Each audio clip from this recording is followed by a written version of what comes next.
चलिए नमस्कार बच्चों, आज हम लोग क्लास 10th का चैप्टर नंबर 3 है pair of linear equations in two variable, और उसमें हम लोग बेटा मेथड पढ़ रहे हैं। अलजेब्रिक मेथड में आते हैं एक होता है सब्स्टिट्यूशन, एक होता है एलिमिनेशन और एक होता है हमारा क्रॉस मल्टीप्लिकेशन।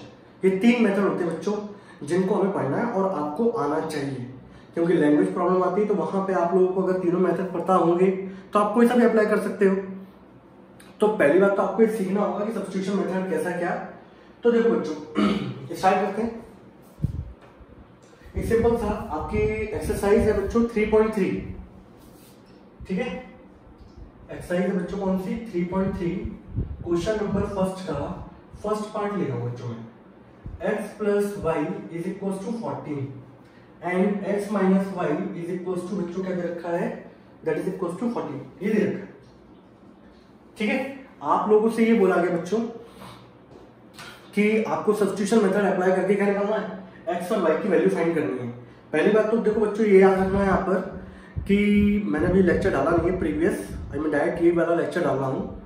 तो याद रखिएगा कि ये तीनों मेथड जो है सब्स्टिट्यूशन मेथड, एलिमिनेशन मेथड और क्रॉस मल्टीप्लिकेशन मेथड, ये तीनों के तीनों मेथड हमारे इंटरसेक्टिंग लाइन पर वर्क करते हैं, जहां पर हमें यूनिक सॉल्यूशन मिलता है, जहां पे हमें इकलौती वैल्यू मिलती है x और y की। ये तीनों मेथड वहां काम करते हैं। पहली बात तो ये क्लियर है। ये पैरेलल लाइंस में काम नहीं करेंगे, ये इनफाइनाइटली वो कोइंसिडेंट लाइंस में भी काम नहीं करते आपके तीनों के तीनों आपके सॉल्यूशन, ये तीनों के तीनों मेथड। Got it. ये तीनों मेथड कहां वर्क करेंगे, इंटरसेक्टिंग लाइंस में, जहां पे आपको यूनिक सॉल्यूशन मिलता है वहां पर। ना तो ये पैरेलल लाइंस में काम करेंगे ना ये कोइंसिडेंट लाइंस में काम करेंगे। अब आपको जब पेपर में आएगा अगर वहां पे सिग्निफिकेंस हो कि पर्टिकुलर इसी मेथड से करना है तो वो अप्लाई करोगे, और नहीं आता तो फिर आप कोई सा भी मेथड अप्लाई कर सकते हो, either cross multiplication, either elimination, either substitution. एक चौथा मेथड होता है ग्राफिकल मेथड, ठीक है। बट मैं आपको ये समझाता हूँ कि कैसे कैसे चलता है। तो आप लोग के बच्चों यहाँ पर क्या होगा, दो इक्वेशन दे रखी होगी, आपको जितने वेरिएबल दे रखे होते हैं बच्चों उतनी ही इक्वेशन होती है हमारे पास। अगर दो इक्वेशन की रिक्वायरमेंट होगी तभी आप वैल्यू निकाल पाओगे एक्स और वाई की। अगर आपके पास तीन वेरिएबल है तो आपको तीन इक्वेशन की रिक्वायरमेंट होगी तभी आप वैल्यू निकाल पाओगे एक्स, वाई और जेड की, ठीक है। यहाँ दो वेरिएबल है तो आपके पास दो इक्वेशन है। क्वेश्चन नंबर एक्सरसाइज 3.3 का क्वेश्चन नंबर फर्स्ट का फर्स्ट पार्ट, ठीक है। एनसीईआरटी क्वेश्चन लेने का पर्पस ये था ताकि आपका कॉन्फिडेंस लेवल क्या हो जाए, बिल्डअप हो जाए, ठीक है। अब बच्चों करना कैसे, सब्स्टिट्यूशन का मतलब ये होता है कि आप पर्टिकुलर कोई भी दो वेरिएबल है उनमें से किसी एक की वैल्यू निकाल कर दूसरे के अंदर पुट कर दो, इसी को बोलते हैं हम लोग बेटा सब्स्टिट्यूशन मेथड। और आप वहां पे कोई सा भी वेरिएबल यूज कर सकते हो, आइदर एक्स आइदर वाई, कोई सा भी वेरिएबल, और कोई सी भी इक्वेशन ले सकते हो बच्चों, आइदर फर्स्ट आइदर सेकंड। जैसे मान लो अब वो आप पे डिपेंड करेगा बच्चों, आप कौन सी इक्वेशन से वैल्यू निकालना चाहते हो, किस वेरिएबल की निकालना चाहते हो, तो वो आपके जजमेंट पे डिपेंड करेगा। जैसे मान लीजिए फॉर एग्जांपल बच्चों मैंने इसको लिया फर्स्ट, ठीक है, मैंने यहां से वैल्यू निकाली। सपोज यहां x की वैल्यू निकालना आसान है, इस y को उधर भेज दिया मैंने, तो x बराबर बच्चों ये कितना हो गया बच्चों हमारा y प्लस 14। अब बच्चों मैंने इसको बोल दिया इक्वेशन नंबर सेकंड। मैंने जहां से वैल्यू मैंने निकाली उसको मैंने बोल दिया इक्वेशन नंबर सेकंड। कई जगह आप देखेंगे तो वो इक्वेशन नंबर 3 लिखा रहता है, बट मैंने इसको इंप्लीमेंट नहीं किया। बच्चा कंफ्यूज आता है कि भैया दो इक्वेशन है, तीन इक्वेशन बन रही है यहाँ पर, ठीक है। तो सिंपल सा बच्चों मैंने यहां से वैल्यू निकाली, नेगेटिव y को उधर ले गया, ये हो गया। तो x की वैल्यू आ गई इन टर्म्स ऑफ y। अब मैंने क्या किया, अगला स्टेप, आप चाहे तो यहां से वैल्यू निकाल सकते थे, सब तरीके से काम चल सकता है, लेकिन तरीका सीखना आपको कि मेथड अप्लाई कैसे होता है, तो हम लोग लैंग्वेज प्रॉब्लम कर सकते हैं। अब इसके बाद मैंने क्या किया, now put the value of x from 2 in 1।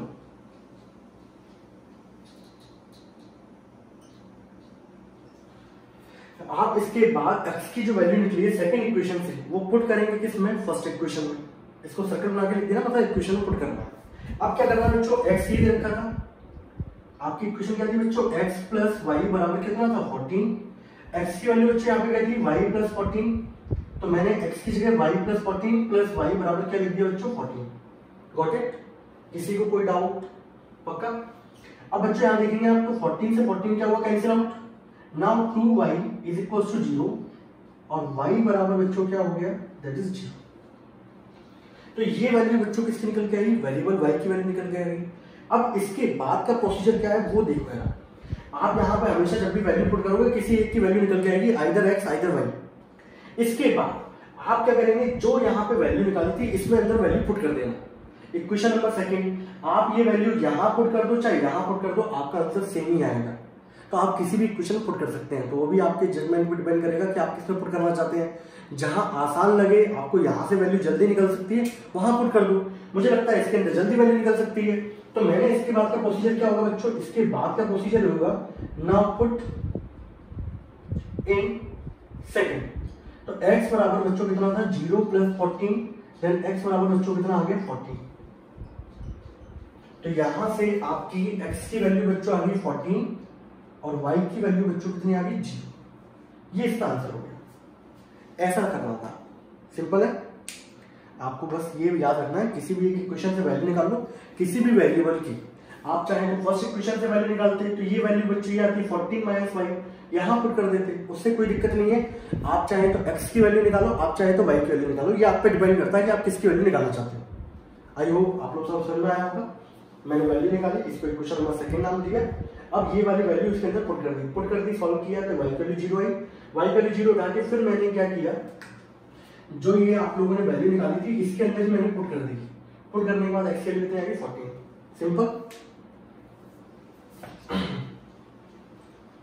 कई बार बेटा क्वेश्चन ऐसे होते हैं कि जो सब्स्टिट्यूशन से सॉल्व नहीं हो रहे होते सही से, एलिमिनेशन जल्दी आ जाता है उसमें। अगर यही वाला क्वेश्चन हम लोग एलिमिनेशन से करते तो बहुत जल्दी आंसर आ जाता। ठीक है, ये तो बच्चों फर्स्ट पार्ट था इसका। सेकंड पार्ट लेते हैं बच्चों इसका। सेकंड पार्ट दे रखा है आपको s - t = 3। This will be the equation number first. ठीक है, और एक दूसरी इक्वेशन दे रखी है आपको, ये तो मान लो पहली होगी, s/3 + t/2 = 6। ये दे रखा है। ठीक है, ऐसा दिया गया। तो एक काम करते हैं, इसको यहां लिख दूं मैं, s - t = बच्चों 3। ये इक्वेशन दे रखी है, इक्वेशन ये दे रखी है। अब यहाँ वेरिएबल चेंज हो गए बच्चों, यहाँ वेरिएबल हो गया s और t। वेरिएबल कुछ भी हो सकते हैं, बस याद रखिएगा पेयर ऑफ लीनियर इक्वेशन में 2 वेरिएबल होंगे, either x y s t a b, कुछ भी हो सकता है। ठीक है, तो आपको कुछ नहीं करना, आप पहली बात देखो इसको एलसीएम ले लो बच्चों, यहाँ पे एलसीएम ले लो इसका। सिंपल 6 आ गया, ये आ जाएगा बच्चों 2s, ये आ जाएगा बच्चों 3t = 6।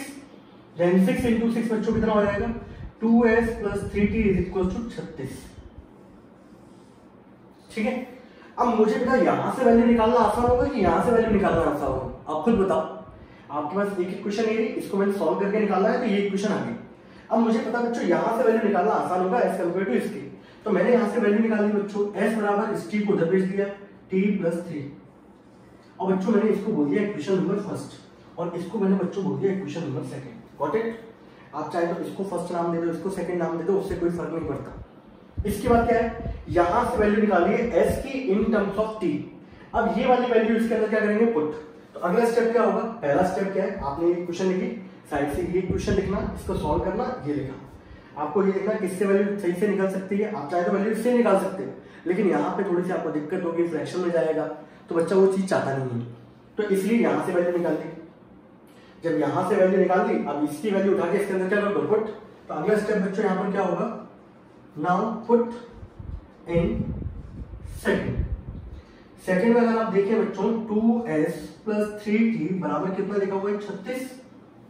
आप यहाँ पे s की जगह बच्चों ये वैल्यू दे रखी है, t + 3 + 3t = 36 दे रखा है। आपने इसको मल्टीप्लाई करोगे बच्चों, तो ये कितना हो जाएगा बच्चों 2t + 6 + 3t = 36। Got it? कोई दिक्कत किसी को? मेरे ख्याल से तो नहीं होनी चाहिए।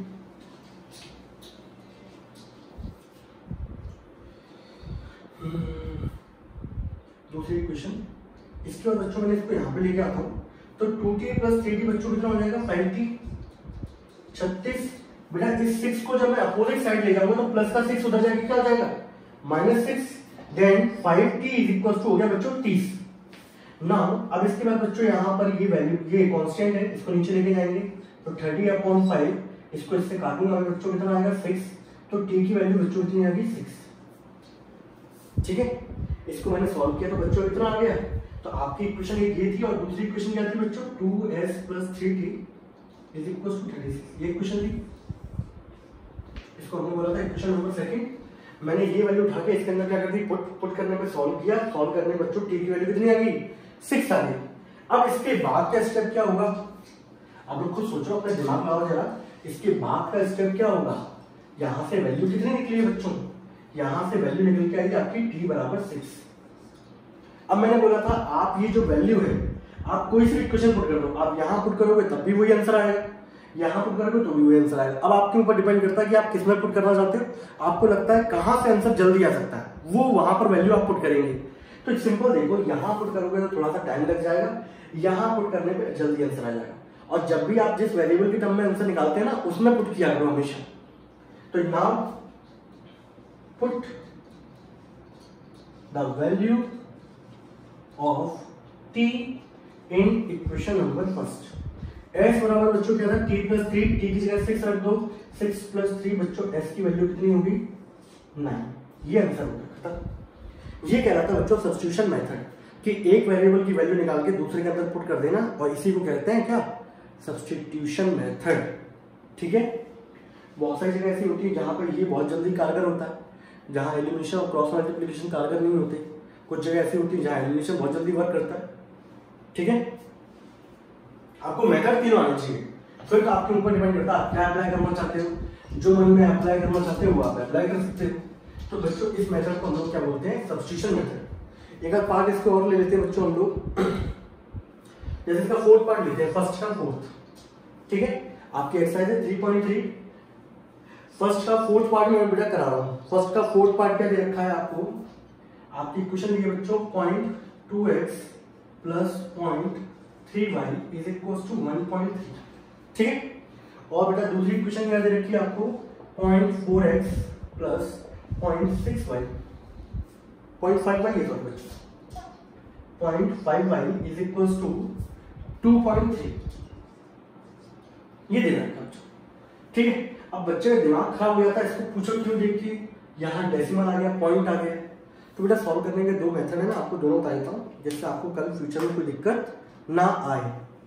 पहला तरीका तो बच्चों ये है कि इसको सिंप्लीफाई करो, करने को हम डायरेक्ट भी कर सकते हैं, बट वो ज्यादातर बच्चों को क्या होती है, दिक्कतें होती हैं उसके अंदर। ठीक है, इसलिए मैंने सिंप्लीफाई कर लेते हैं बच्चों। ये पॉइंट हटाऊंगा तो कितना आएगा 10, इसको हटाऊंगा बच्चों कितना आएगा 3/10y, यहाँ से डेसिमल हटाऊंगा बच्चों कितना आएगा 13/10, यहाँ पे सभी के डिनोमिनेटर में कितना बचा 10 कट गया। अब इक्वेशन क्या होगी बच्चों 2x प्लस 3y बराबर 13। कोई बच्चों को समझ आता है कट कैसे गया, बेटा एलसीएम लोगे तो 10 तो आएगा, इधर भी एलसीएम किया है 10, 10 से 10 क्या हो गया कैंसिल आउट। ये तरीका बच्चों एक तरीका और है, याद रखिएगा लीनियर इक्वेशन के अंदर कभी भी आप किसी भी कांस्टेंट का मल्टीप्लाई कर सकते हो, किसी भी कांस्टेंट का डिवाइड कर सकते हो, उस पर लीनियर इक्वेशन को कोई फर्क नहीं पड़ता। समझ रहे हैं, कोई भी लीनियर इक्वेशन दे रखी हो, आप उसमें कोई सा भी नॉन जीरो रियल नंबर कुछ भी पुट कर दो, मल्टीप्लाई कर दो, उसको कोई इफेक्ट नहीं पड़ता। किसी भी नॉन जीरो रियल नंबर से आप लोग डिवाइड कर दो, बोथ साइड, कोई इफेक्ट नहीं पड़ता। ठीक है, तो कल को मान लो अगर बेटा मैं इस इक्वेशन को मल्टीप्लाई कर दूं किससे 10 से, कोई फर्क पड़ेगा क्या? ये नहीं होगा कि बच्चा आंसर बदल जाएंगे, आंसर एक्स और वाई की वही रहेंगे। अब अगर बच्चों में 10 से मल्टीप्लाई करता तो आपको पता है 10 से जब मल्टीप्लाई करो तो डेसिमल एक पॉइंट शिफ्ट हो जाता है, ये कितना हो जाता 4x, ये हो जाता 5y, ये हो जाता बच्चों 23। आपने दोनों इक्वेशन आ गई, दोनों को आपने रिड्यूस कर लिया, अभी अच्छा लग रहा होगा आप लोगों को। अब आपके ऊपर डिपेंड करता है बच्चों कि आप यहाँ से वैल्यू निकालना चाहते हो कि यहाँ से वैल्यू निकालना चाहते हो। आप बताइए मुझे कहाँ से वैल्यू निकालना चाहते हैं। कोई बच्चे बोल रहे हैं यहाँ से वैल्यू निकालना चाहते, यहाँ से आसान पड़ेगा, एक काम करते हैं थोड़ा डिफिकल्ट लेके चलते हैं, यहाँ से वैल्यू निकालते हैं। अब मैं यहाँ से बच्चों अभी तक हम लोगों ने वैल्यू निकाली x की, s की, y की वैल्यू निकाल देते हैं। नहीं तो बच्चे क्या मान के चलते हैं 10th वाले कि हमेशा x की वैल्यू निकलती है, ऐसा कुछ जरूरी नहीं है। आप x की वैल्यू निकालो, y की वैल्यू निकालो, वो आप पे डिपेंड करता है आप किसकी वैल्यू निकालना चाहते हो। तो बच्चों हम लोग जो वैल्यू निकालेंगे यहाँ पर 5y, इसको बच्चों में इधर ले गया 23 माइनस का 4x। आपको y की वैल्यू चाहिए बच्चों, 5 को नीचे लेके आओ, तो ये हो जाएगा बच्चों 1/5 23 माइनस का 4x। और बच्चों मैंने इसको नाम दे दिया, इसको नाम तो बच्चों ने क्या दिया, इसको नाम दिया इक्वेशन नंबर फर्स्ट, इसको नाम दिया बच्चों ने इक्वेशन नंबर सेकंड। ठीक है, कोई दिक्कत? अब क्या करना है, यहां से वैल्यू निकली है, इसको कहां पुट करेंगे, फर्स्ट वाली इक्वेशन में। आप लोग नोट कर लें, स्क्रीनशॉट ले लें, कोई दिक्कत हो तो पूछें। अगर फिर भी अगर आपको कोई दिक्कत आती है तो आप कमेंट सेक्शन में लिखना, कि सर ये वाला क्वेश्चन था, सही है, ये मुझे नहीं आया, मैं बता दूंगा आपको, ठीक है। बट मेरा काम ये है कि पहले मैं आपको सिखा दूं बच्चों कि सब्स्टिट्यूशन मेथड होता क्या है, कैसे चलता है, कैसे वैल्यू निकलती है। उसके बाद आपको समझ में आ जाएगा, फिर तो आप मल्टीपल टाइम्स आप क्वेश्चन क्या है लगाते रहोगे। हटा दो उसको।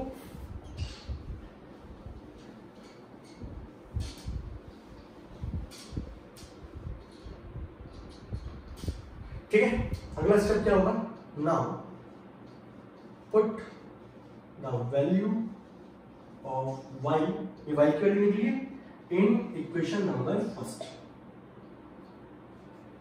ठीक है, फर्स्ट इक्वेशन क्या थी बच्चों आपके पास, 2x plus 3y is equal to 13, यही था बच्चों। अब देखो मैंने क्या किया, ये क्वेश्चन सेकंड थी, मैं जब वैल्यू निकालता हूं उसको मैं सेकंड इक्वेशन मान लेता हूं। y की जगह बच्चों ये पुट कर दो, आप तो ब्रैकेट लगा के चलो, क्या दिक्कत है, 23 माइनस का 4x और बच्चों ये ब्रैकेट क्लोज हो गया, 2 के मल्टीप्लाई में था प्लस का 3y इज इक्वल टू 13। ठीक है, एक काम करता हूं, उस वैल्यू को यहां ले लेता हूं, नहीं तो मैं सॉल्यूशन में क्या करेगा बच्चों, दिक्कत देगा वो। कौन सी क्वेश्चन थी बच्चों, सेकंड। ठीक है, अब मैंने यहां पे सिंपलीफाई किया, जब भी आप वैल्यू पुट करें दूसरे की तो ब्रैकेट लगा लो, ब्रैकेट लगाने से क्या है, गलती होने के चांसेस बहुत कम हो जाते हैं। अब इसका मल्टीप्लाई करो, पहली बात तो 2 × 1/5 बच्चों कितना हो गया, 2/5। अंदर क्या लिखा हुआ बच्चों, 23 माइनस का 4x प्लस का 3y इज इक्वल टू 13। आप एलसीएम ले लो, आप जब एलसीएम लोगे बच्चों तो यहाँ आएगा 5, ये 5 इससे मल्टीप्लाई होगा बच्चों कितना हो गया, 15y। 2 का मल्टीप्लाई 23 से होगा बच्चों 46, 2 का मल्टीप्लाई 4 से होगा बच्चों 8x इज इक्वल टू 13 होगा। अगले स्टेप में बच्चों ये इससे मल्टीप्लाई होगा कि नहीं होगा, क्रॉस मल्टीप्लिकेशन। तो अगले स्टेप में जब आप देखेंगे बच्चों यहाँ लिख दूंगा 46 माइनस 8x, सॉरी बेटा माइनस का 23 4x था ना, मैंने बच्चों एक गलती कर दी यहाँ पर, एक चीज देखिएगा, वैल्यू पुट करनी थी y की, मैं पुट कर दी किसमें, x में। ठीक है, वही वाला भ्रम हो गया, लगातार क्या है वैल्यू पुट कर रहे थे किसकी, x की, इसलिए यहाँ पे देखिएगा 2x प्लस 3, y की जगह बच्चों कितना लिखेंगे 1/5, 23 माइनस का 4x इज इक्वल टू 13। ठीक है, अब यहाँ पे 2x प्लस इसको मल्टीप्लाई करूँ 3/5, 23 माइनस 4x। बड़े बड़े देशों में छोटी छोटी गलतियां होती रहती है। ठीक है, एलसीएम लेंगे जब इसका तो 5 आएगा, 5 टू बच्चों कितना हो जाएगा 10x, 3 का मल्टीप्लाई ऐसे करो बच्चों, 3 3 9 69, 3 4 12x इज इक्वल टू 13। कोई दिक्कत, मैं क्या से होना चाहिए, 3 का मल्टीप्लाई 1/5 से हुआ 3/5 हो गया। एलसीएम लेंगे इसके नीचे कुछ नहीं है तो 5 × 2 10। अब बेटा 10 ये रहा, 12 ये रहा। अगले स्टेप में बच्चों क्या हो जाएगा, 10 माइनस 12 बच्चों कितना हो जाएगा, माइनस का 2x प्लस का 69। ये 5 बच्चों इससे मल्टीप्लाई होगा, 35 जो बच्चों कितना होता है 65। बहुत सारे बच्चों बोलते हैं हमारी कैलकुलेशन बहुत वीक है, आपको टेबल ही याद नहीं होंगे, तो क्या मतलब, तो आपकी कैलकुलेशन वीक ही रहेगी। माइनस 2x बराबर बच्चों इसको उधर ले जाओ, 65 माइनस 69 माइनस 2x बराबर हो गया बच्चों माइनस का 4, नेगेटिव से negative cancel out, then x बराबर बच्चों कितना आ गया 2। यहां से वैल्यू बच्चों किसकी निकल के आ गई, x की वैल्यू निकल के आ गई। ठीक है, अब मुझे बताइए आप लोगों का अगला स्टेप क्या होता था, आप लोग सिंपल सा जहां जिस वेरिएबल की वैल्यू निकाली थी उसके अंदर पुट कर देते थे। वैसे आप यहां पुट करो चाहे इस इक्वेशन पुट करो, आपका आंसर सेम ही आएगा। ठीक है, मैं आपको दोनों से करके दिखा देता हूं, नहीं तो बच्चा बोलेगा सर इसमें पुट करते आ रहे हैं, इसमें पुट कर ही नहीं रहे। x की वैल्यू कितनी आएगी बच्चों 2। मान लीजिए अगला स्टेप जो होता है आपका वो ये करते हैं, now put x equals to 2 in equation number second. तो y बराबर 1/5, 23 माइनस का 4 × 2, 1/5, 23 माइनस 8, 23 में से बेटा 8 जाएंगे कितना बचेगा 15, तो 1/5 × 15, इससे बच्चों ये कट गया कितना आ गया 3। तो y की वैल्यू बच्चों कितनी आ गई यहाँ से 3, x की वैल्यू कितनी आ गई 2। आप चाहते हो बच्चों ये वाली वैल्यू जो है इसको बच्चों यहाँ पुट कर सकते थे, आंसर बच्चों दोनों सेम ही आता है। नाउ पुट x बराबर 2 इन इक्वेशन नंबर मान लो फर्स्ट, ये फर्स्ट इक्वेशन थी ना आपकी, तो 2x की जगह 2 प्लस 3y बराबर कितना हो गया 13, 2 2 जा 4 प्लस 3y बराबर क्या हो गया 13। इस नंबर को उधर लेके जाओगे बच्चों तो 13 में से 4 गया एंड y बराबर बच्चों कितना हो गया 3। तो यहाँ से पुट कर लो, यहाँ से पुट कर लो, आपका आंसर सेम ही आएगा। यहाँ जल्दी होता है क्योंकि वेरिएबल पूरा लिखा होता है इन टर्म्स ऑफ एक्स के, वैल्यू पुट करो आंसर आ जाओ, किसी को नीचे लेके जाने की जरूरत पड़ती नहीं है। जो मेहनत यहाँ कर रहे हैं वो मेहनत आप पहले ही कर चुके हैं यहाँ पर, तो आप चाहे इसमें पुट करो चाहे इसमें पुट करो, उससे कोई फर्क नहीं पड़ता। ठीक है, मैंने तरीका समझा दिया आपको कि पर्टिकुलर हम लोग बच्चों की सब्स्टिट्यूशन मेथड में हम लोग कैसे करते हैं। ठीक है, ये हमारा पूरा क्या रहता है बच्चों, प्रोसीजर रहता है इसको सॉल्व करने का। कोई डाउट?